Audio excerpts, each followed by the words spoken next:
मौलाना साजिद रशीद के साथ मारपीट हुई और एक निजी चैनल के डिबेट के दौरान ये मारपीट हुई थी। हमारे साथ चारों लोग हैं जो उस वक्त वहाँ मौजूद थे और बहसबाजी के दौरान मारपीट भी हुई। मैं सबसे पहले परिचय कराता हूँ। ये कुलदीप भाटी जी हैं, ये प्रशांत हैं, ये श्याम सिंह भाटी हैं और ये मोहित नागर हैं। अब सीधी बातचीत करते हैं, यहाँ से शुरू करते हैं। कुलदीप जी, एकाएक क्या हुआ उस डिबेट के दौरान कि आप लोग को पीटना पड़ गया? मौलाना जी की पहले तो उन्होंने अभद्र टिप्पणी माननीय सांसद जी पर की थी एक भारत की महिला पे। वहाँ डिबेट में भी उन्होंने जो बाकी जो महिलाएं बैठी उन पे भी वो अभद्र टिप्पणी कर रहे थे। एक जो यंग जो बहन जी वहाँ बैठी थी उनको कह रहे अरे अम्मा जी, और जो यंग बच्चे हैं उनको कह रहे अरे ताऊ जी, अरे चाचा जी।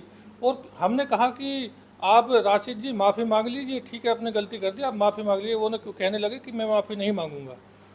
तो इन्हीं कारणों से हमको इतना मतलब अंदर से इतना ठेस पहुंची कि वो माफ़ी ना मांगने के चक्कर में फिर हमने खड़ा होकर उनसे पूछा। बीच में उन्होंने बोला कि मैं गुज्जर हूँ, तो गुज्जर शब्द बोला जैसे उन्होंने कि हमने जाके पूछा मौलाना जी आप गुज्जर हो? गुज्जर ऐसे नहीं होते। जी कैसे होते? फिर हमने उन्हें एक चार्टर रसीद कर दिया कि गुज्जर ऐसे होते हैं जो महिलाओं का मान सम्मान नहीं करते, वो गुज्जर नहीं होते। तो क्या सबसे पहले थप्पड़ आप ही ने मारा था? हाँ, सबसे पहले थप्पड़ मैंने ही मारा था उनको। और शुरुआत इसी चीज़ से हुई थी, गुर्जर समाज को लेकर? गुर्जर समाज को लेके भी, और जो महिलाओं का सम्मान उन्होंने जो नहीं किया वहाँ पे भी नहीं किया, डिबेट में भी उसी को लेकर शुरुआत हुई। अब आप लोग क्या विचार कर रहे हैं? चूंकि मौलाना राशिद ने जो एप्लीकेशन दी थी, आप लोगों को जानकारी है, मुकदमा दर्ज हो गया है? मुकदमे दर्ज हो गए हैं। हमें मुकदमे से कोई दिक्कत नहीं है। समाजवादी पार्टी हमारा परिवार है और आप जानते हैं कोई किसी के परिवार पर कोई अभद्र टिप्पणी करेगा, उसके परिवार के बारे में कोई कुछ बोलेगा तो वो उसकी ऐसी कुटाई होगी। और हम बताने अपना दंड चाहते हैं आपको, अगर वो दोबारा ऐसे बोलेंगे तो हम फिर से उनको छेदने का काम करेंगे। तो जिस तरीके से बात की जा रही है कि आपको क्या लगता है कि पिटाई ही एकमात्र सल्यूशन है? नहीं, देखिए पिटाई सॉल्यूशन नहीं है, लेकिन जब हम उस कार्यक्रम में थे तो तब भी उनकी जो भाषा थी वो इतनी घटिया थी कि हम बिल्कुल पूरी तरह से आहत हो गए और हमें ये कदम उठाना पड़ा। आदरणीय डिम्पल यादव जी हमारी माँ समान हैं, इतनी वरिष्ठ सांसद हैं और देश में सादगी की प्रतीक हैं, इतनी सौम्य सरल हैं, और उनके संबंध में आप ऐसी घटिया बातें कह रहे हैं सार्वजनिक मंच पे, तो जो बर्दाश्त योग्य नहीं है। और किसी भी कीमत पे ये किसी के द्वारा भी की गई टिप्पणी बर्दाश्त नहीं की जाएगी। मोहित जी, आपने भी पिटाई की थी, वीडियो में दिखाई दे रहे, तो ऐसा एकाएक बहस के दौरान हुआ कि आप लोग प्लान करके गए थे नहीं आज कुटाई करनी है? देखो, उससे हम फ्रस्ट्रेट बहुत थे। पूरा समाज हमारा, पूरा उत्तर प्रदेश हो, देश में कोई भी इसकी तारीफ तो कर नहीं रहा, लेकिन हम फिर भी इस मन से गए थे कि ये आदमी माफ़ी मांग ले, अपना जो गलती की वो पश्चाताप कर ले। जिसके पहले हमने कल भी एक FIR दी थी, इस मार पिटाई से पहले एक FIR देख गए थे, उससे पहले परसों एक FIR दी थी, उसका कोई रिव्यू। लेकिन वहाँ भी इसने जिस भाषा का प्रयोग किया कि मैं तो ऐसे ही बोलूँगा, मैं तो ऐसे ही करूँगा, मैं तो यही बोलता हूँ और मेरी गलती क्या है, सही तो कहा है, मैं कहाँ गलत बोल? अरे तू गलत नहीं बोला तो जो इस देश के जो लोग हैं वो गलत है क्या? आपने इतनी अमर्यादित भाषा का प्रयोग किया, असभ्य भाषा का प्रयोग किया एक महिला सांसद के लिए, जिसकी सादगी के प्रतीक लोग देते हैं, लोग उनको आइडल मानते हैं, उनको देख के आगे बढ़ते हैं, उनके लिए आप इतनी बुरी भाषा का प्रयोग कर रहे हैं कि हम भी नहीं बोल सकते। उसको लेकर वहाँ भी शुरुआत, हमें इतना गुस्सा आया कि राशिद जी, मौलाना तो उनको कहना ठीक नहीं है। देखो, जो मौलाना होते हैं वो धर्मगुरु होते हैं, अच्छी बातें बताते हैं, लोगों को प्रेरित कर रहे हैं, आगे बढ़ाने के लिए अच्छी सोच देते हैं, लेकिन ये आदमी ऐसा नहीं है। ये तो केवल राशिद इसको कहना ठीक है।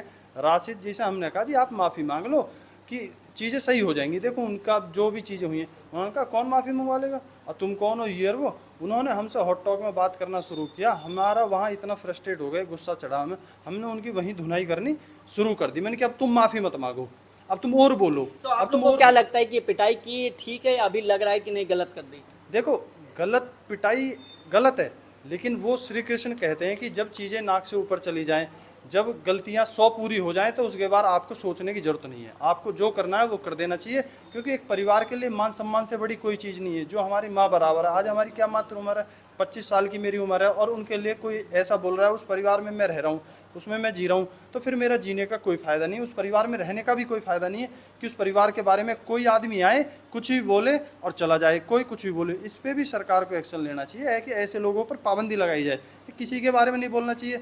एक बार संसद में जब एक बिल पास हुआ था कि कुछ वर्ड्स थे जिन पर रोक लगाई गई थी, आप संसद में यूज़ नहीं कर सकते, तो ये लोग बाहर उन सम्मानित लोगों के लिए उन वर्ड्स को क्यों यूज़ करते हैं? इन लोगों पर भी रोक लगानी चाहिए भाई, किसी के बारे में ऐसा ना बोला जाए। कुलदीप जी, जैसे लगातार चूंकि आप लोग समाजवादी पार्टी से जुड़े हुए हैं तो और अखिलेश यादव जो राष्ट्रीय अध्यक्ष हैं वो लगातार पीडीए की बात करते हैं, पिछड़ा, दलित और अल्पसंख्यक। क्या आप इसको कैसे देख रहे हैं, क्योंकि अब इसका राजनीतिकरण किया जा रहा है कि एक मुस्लिम की, मौलाना की पिटाई सपा कार्यकर्ताओं ने कर दी, इसको कैसे जस्टिफाई करेंगे? कम से कम 50 से 100 मुस्लिम, कम से कम 50 से 100 मुस्लिम और 500 मुस्लिमों के कॉल आए और सभी ने धन्यवाद दिया। कोई भी मुस्लिम इस चीज़ से नाराज़ नहीं है। हर मुस्लिम को पता है कि अगर कोई किसी की बहन बेटी पे इस तरीक़ा की अभद्र टिप्पणी करेगा तो उसका इलाज ही है, यही इलाज होना चाहिए। आप खुद भी वकील हैं, आप इसको क्या कहना चाहेंगे? देखिए, आपने जो सवाल किया था कि मुस्लिम नाराज़ हैं, देखिए ये एक व्यक्ति से जो पूरा समाज तय नहीं होता, और पूरे मुस्लिम समाज को पता है कि ये कितना बदतमीज़ है। ये लगातार एजेंट के रूप में काम कर रहा है, और किसका एजेंट? ये बीजेपी का एजेंट है। ये लोगों को भड़काने का काम कर रहा है, और पीछे भी इसके साथ एक, आपको पता हो, एक डिबेट में मारपीट हुई थी, ठीक है। तो इससे कोई नाराज़ नहीं है, लोग समझ रहे हैं कि ये लोगों को बांटने का काम कर रहा है और एक विशेष पार्टी के लिए काम कर रहा है। तो इससे तय नहीं होगा कि ये जो है पूरे मुस्लिम समाज का ठेकेदार है। तो कहीं ऐसा तो नहीं नेगेटिव चला जाए समाज में, लोगों के बीच में इस तरीके की चर्चाएं शुरू हो गई हैं कि एक मौलाना की पिटाई कर दी है सपा कार्यकर्ताओं ने? देखिए, हम सभी धर्मों का सम्मान करते हैं, हम मुस्लिम सिख ईसाई सभी धर्मों का सम्मान करते हैं, लेकिन ये मौलाना नहीं है, ये कोई धर्मगुरु नहीं है। अगर ये धर्मगुरु या मौलाना होता तो ये हमारे देश की महिलाओं के लिए ऐसी अभद्र टिप्पणी नहीं करता। ये कोई नहीं है। इसको तो जो मुस्लिम, जैसे कुलदीप भाई ने बताया कि कम से कम हज़ारों फ़ोन मेरे पास मुस्लिम समाज से आए हैं कि बिल्कुल ठीक किया, ये बहन बेटियों के लिए गलत बोलता है, क्योंकि उसमें समाज में कोई गलत आदमी नहीं है। कुछ लोग ऐसे गलत होते हैं जो ऐसे पूरे समाज को गंदा करते हैं। कुछ दिन पूर्व एक बयान और आया था इकरा हसन जो सांसद है उनको लेकर, उसके लिए आप लोगों ने कुछ किया, नहीं किया? देखो, वो आदमी तो ऐसे गायब हुआ जैसे इस दुनिया में ही नहीं है। हमने कई बार कोशिश नहीं, भी, दोबारा बयान दिया अभी उन्होंने। नहीं, वो अंडरग्राउंड है, यही नहीं पता कहाँ से निकल रहा है, कहाँ बढ़ रहा है। वो चूहे वाला हाल है ना, इधर से बढ़ा तो उधर निकला, पता ही नहीं चलेगा। वो उसके लिए भी हमारा रोष ऐसा ही व्यक्त है, उसी के लिए हम उसका भी, हमारे जो लोग हैं वो उसके सर्चिंग में हैं। इन लोगों का इलाज ऐसे ही होना चाहिए, या तो शासन प्रशासन भी सख्ती से निपटे, और दूसरी बात जो धर्मों की आती है कि आपसे धर्म ये सब। देखो, अगर कोई इंसान किसी धर्म में गलत है तो मैं ये जानता हूँ कि उस धर्म का कोई भी व्यक्ति उसका साथ 1% भी नहीं देगा। भाई, गलत का साथ क्यों दे? आप क्या किसी माँ बहन को अपमानित करोगे? किसी महिलाओं के लिए अपशब्द बोलोगे? बिल्कुल भी नहीं। अगर समाज को आप अच्छे से देखते हैं, अच्छे से पढ़ते हैं, गांव देहात में जाते हैं, बड़े हैं तो ताई जी हैं, बड़ी बहन है तो बहन है, छोटी बहन है, पैर पूछते हैं, कन्याओं को जिमाते हैं, सब चीज़ें करते हैं। लेकिन इस आदमी का मेंटली वो जो सिस्टम है ना, वो हिला पड़ा है। इसे बस बयान देना, उल्टा सीधा बोलना और हाईलाइट होना है। हाँ, आप कुछ कह रहे थे? जो आपने बताया बहन इकरा हसन के लिए जो अभद्र टिप्पणी की है, उसके लिए बहुत बड़ी हॉस्पिटल तो हमने ढूंढ रखी है, बस उनका इलाज कराना बाकी है और बहुत जल्दी उनका भी इलाज करा जाएगा। शासन प्रशासन इलाज नहीं करेगा, उसका इलाज हम बहुत जल्दी से। आप कह रहे हैं सर्चिंग कर रहे थे, क्या इनकी भी सर्चिंग चल रही थी क्या? इसका समर्थन हम नहीं करते कि वो शासन ने गलत किया है, उसको गलती है उसने गलत किया है, और गलत के लिए हम हमेशा साथ नहीं है। उसका जिस दिन वो होगा तो उसे भी कोई ना कोई सड़क पे ऐसी पीटेगा। मतलब पीटना क्या सलूशन है? मैं फिर उसी सवाल पे आ गया। जब शासन प्रशासन मुकदमा नहीं कर रहा, हम आज से 3 दिन पहले तहरीर दे चुके हैं, हमने कल भी तहरीर दी है, और कल भी फिर वो उसके बिल्कुल वो घमंड है उसमें इतना, वो कल भी आदरणीय राष्ट्राध्यक्ष जी के लिए और भाभी जी डिम्पल यादव के लिए अपशब्द बोल रहा है। तो आप पता क्या करें? हमारा कानूनी प्रक्रिया, चूंकि आप वकील हैं, आप इसको कैसे देख रहे हैं? कानूनी प्रक्रिया, मुकदमा लिख गया है, आप लोग चारों भी यहीं पे हैं मौजूद और बयान भी दे रहे हैं लगातार, तो मीडिया से भी संपर्क में है, तो अभी क्या कानूनी प्रक्रिया, क्या जमानत ले ली है, लेंगे, क्या प्रक्रिया? जो भी मुकदमा लिखा गया उसमें जमानत लेंगे, उसमें क्या है भाई, कानून तो सबके लिए बराबर है। और ये जो इसने हरकत के लिए जो इसने अभद्र भाषा का प्रयोग किया है, उसके लिए भी हम मुकदमा दर्ज कराएंगे। 1-2 जगह मुकदमा हो गए, यहाँ भी दर्ज कराएंगे। उसके लिए पूरी टीम तैयार है वकीलों की। कुछ कह रहे हैं कि आप लोग चूंकि जब से ये कल घटना हुई तो आप लोग भाग रहे थे पुलिस से, ऐसा कुछ था? नहीं, हम तो कहीं पुलिस से नहीं भाग रहे हैं। हम तो अपने घर सोए मजे से, कोई दिक्कत नहीं। कौन कह रहा है भाग रहे हैं? सबका फ़ोन उठा रहे हैं, सबसे बात कर रहे हैं अपने आराम से, जो हमारा डेली रूटीन है वही है। तो यानी अब आप लोग जमानत लेंगे और उसके बाद जो है अगर दोबारा इस तरीके की बयानबाजी होती फिर क्या आप लोग का एक्शन रहेगा? वो तय करेंगे क्या करना है, और जमानत तो लेनी पड़ेगी। यदि मुकदमा हो तो एक प्रक्रिया कानून वो तो सबको अपनानी पड़ेगी, चाहे कोई भी हो, मैं हूँ, आप हो, कोई भी हो। तो उससे हम कहीं दूर नहीं हैं। जो है मुकदमा, उसके जो भी प्रक्रिया उसे पूरी करेंगे जमानत की। अच्छा, चूंकि आप लोग सपा से जुड़े हैं, आप अध्यक्ष हैं यहाँ के छात्र संघ के, आप सचिव हैं, तो क्या वरिष्ठ नेताओं से इस बारे में कभी कोई चर्चा हुई? अब से पहले हमारी वरिष्ठ नेता से कोई चर्चा नहीं हुई, ये हमारे कोई चर्चा नहीं हुई फिलहाल में।